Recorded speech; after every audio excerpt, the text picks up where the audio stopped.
Scaling your law firm doesn't have to be difficult. It's all about mastering a few key strategies, systems, and mindsets. Welcome to the Scalable Law Podcast, where we talk about how you can increase profit in your pocket and time in your calendar. My name is Carolee Fontanelli, and I have successfully scaled my firm so that it doesn't solely rely on me. Now I love teaching other law firm owners how to do the same. Let's transform your business starting now.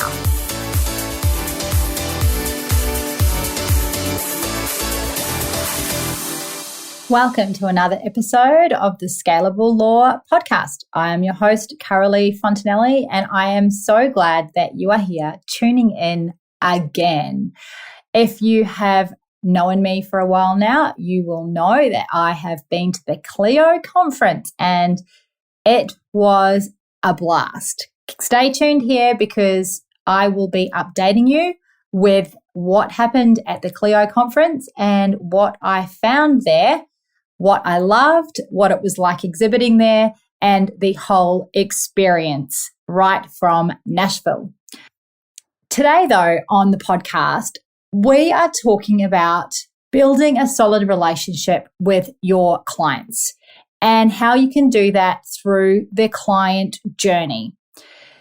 I think as lawyers and law firm owners, we often forget about the client journey. That is the shoes of the clients, where they have been walking, how they have stumbled upon you, or why they've needed your service in the first place, which usually is some pain points or something has triggered it, particularly in law. And then what happens once they pick up the phone with you right through to the very end of the service.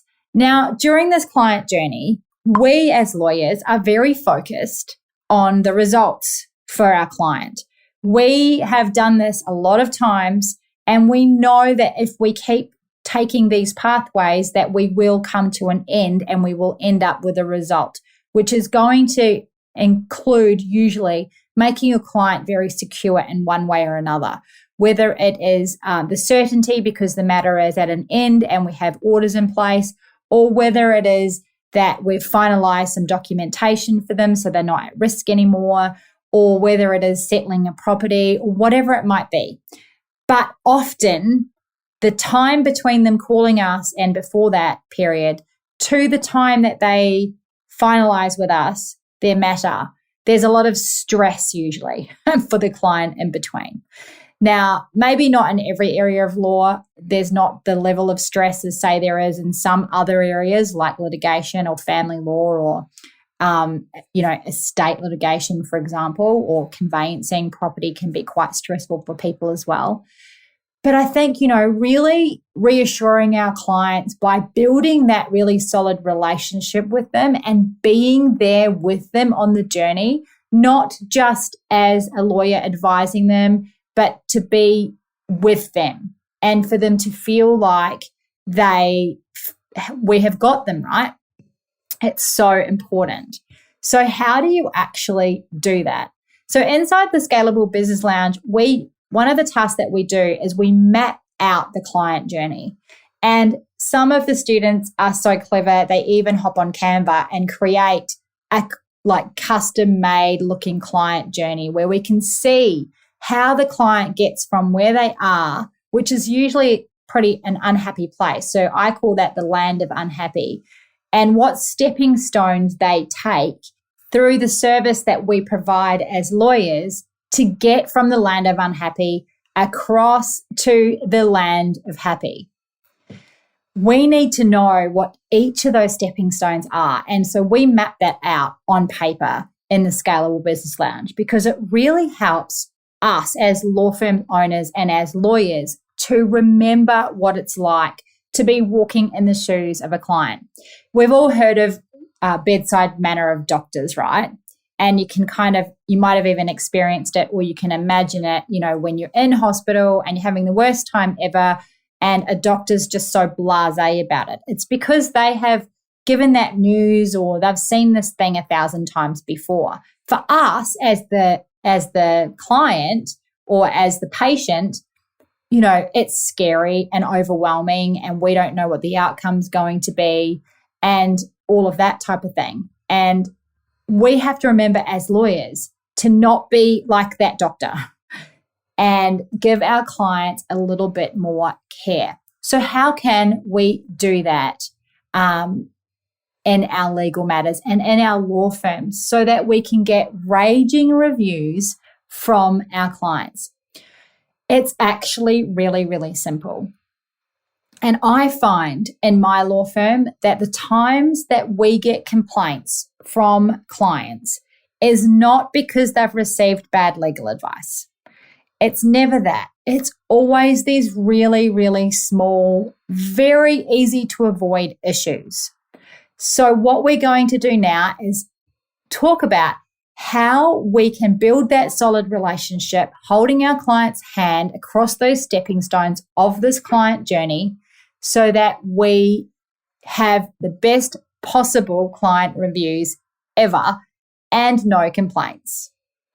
So the first thing is that we need to have empathy for our clients and we need to listen to what they need.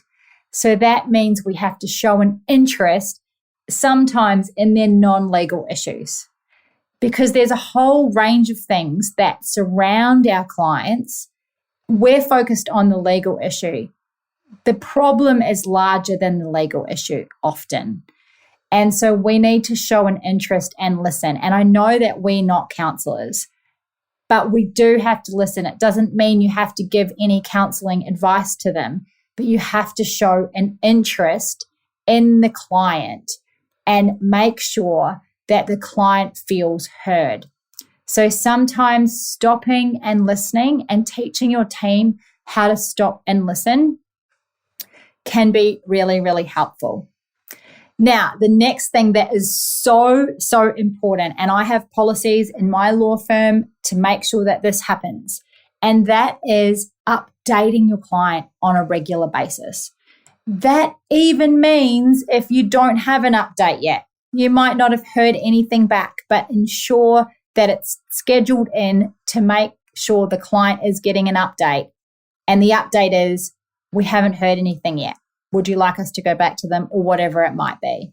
So updating your client is absolutely important. That also means making sure you take their phone calls, even if you don't have an update. Now, I learned this the hard way early on in my career when I was working for someone who would not update the client, and then the clients would get infuriated. So I know it sounds really simple, but it's really important that you update your client even if you don't have any news. Acknowledge the client's inquiry, be proactive in providing them reports, even when nothing has happened exactly like we've just talked about.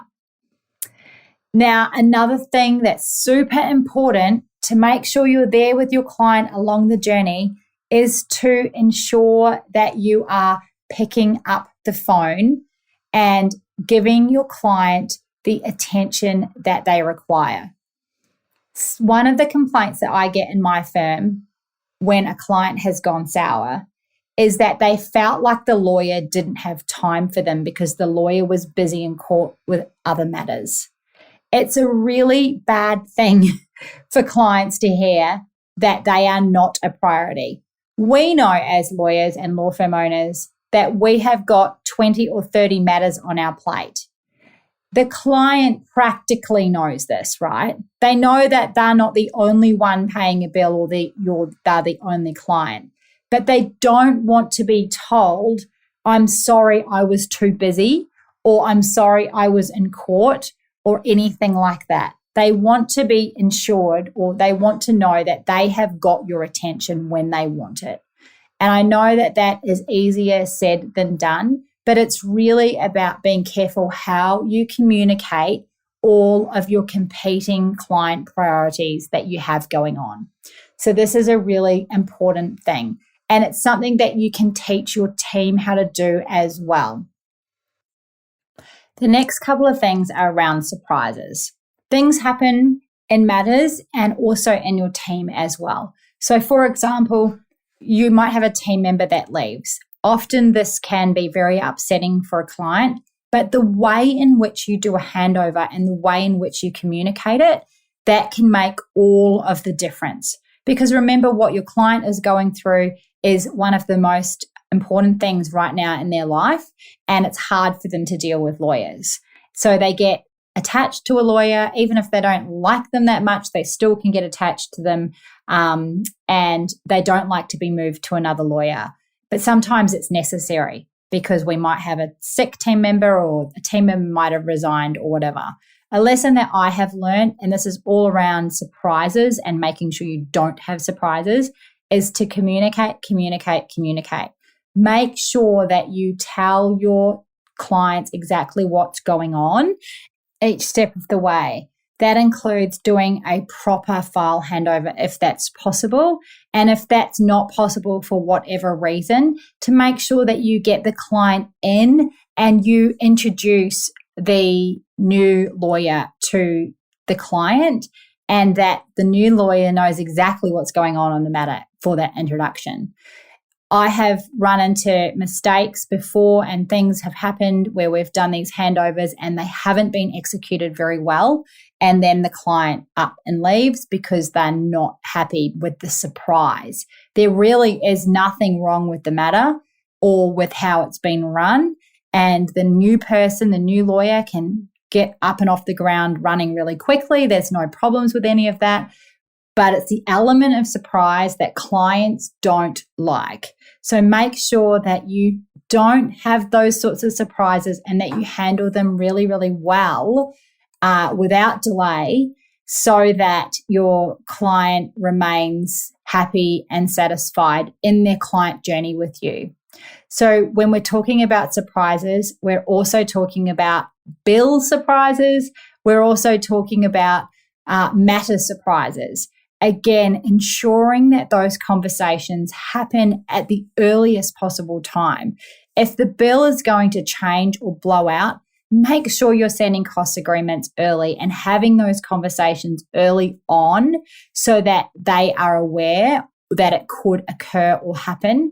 Because when it's a surprise, that's when things don't go well in the client journey, and that solid relationship that you want to build can't happen because they feel let down. So ensuring that the element of surprise is not there through really good communications very early on, as soon as you get a sniff of things happening, that's when it's really important. And if you think about yourself as a client, you will, in whatever situation it is. So for me, I last year renovated my house. So I was dealing with all kinds of people, builders and project manager and architect and all that kind of stuff. And it really put me in the place of being the client and being on this stressful client journey. And there were things that made me feel good, and there were things that made me feel very disappointed and upset. And when you feel good about your client journey, you don't mind paying the bill. You're happy to pay the bill. And it can come down to the smallest things like no surprises or great communication or making sure you get a call back. As soon as you feel like you're not important anymore, or the person doesn't care about your matter, that's when your client journey starts to feel like you don't want to be on it with that company. So make sure that as a law firm owner, you are instilling these things into your practice as part of the way that we do things here. And you can do that by putting all of these types of things into your processes and systems so that your firm, your team, are delivering exactly the sort of service and the client journey that you want delivered. And writing down your client journey each step of the way is really, really helpful for your team, and also for you to refer back to as well. Remembering that our clients come to us at different parts of their client journey, and wherever it is that they've come to you, it can help you to understand the stepping stones you need to get them from the land of unhappy to happy, and how we can get them there through ensuring that we don't have those awkward surprises, that we ensure that our client feels like they're being taken care of and that they've got plenty of attention, even though we have competing priorities, making sure that they are constantly updated, even if nothing has been happening on the matter.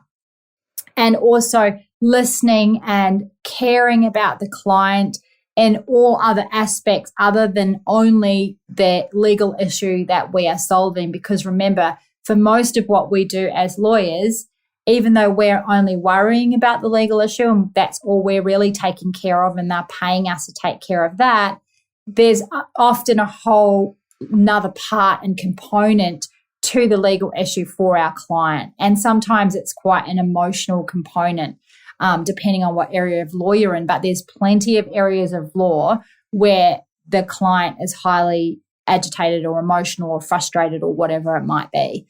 So showing interest in them and everything else that's around their issue. If you do those things, you will find that you'll have a very successful time with building relationships with your client, and you will be able to get those 5-star reviews that you really want to get on Google as well. So I hope that helps you for today. If you want to tune in again next week, I will have another podcast for you. See you then. Thank you for listening to the Scalable Law Podcast, brought to you by the Scalable Business Lounge. If you would love to know how you can get more clients without relying on referrals, head over to scalablelaw.com to watch my free masterclass. Until next time, you have got this.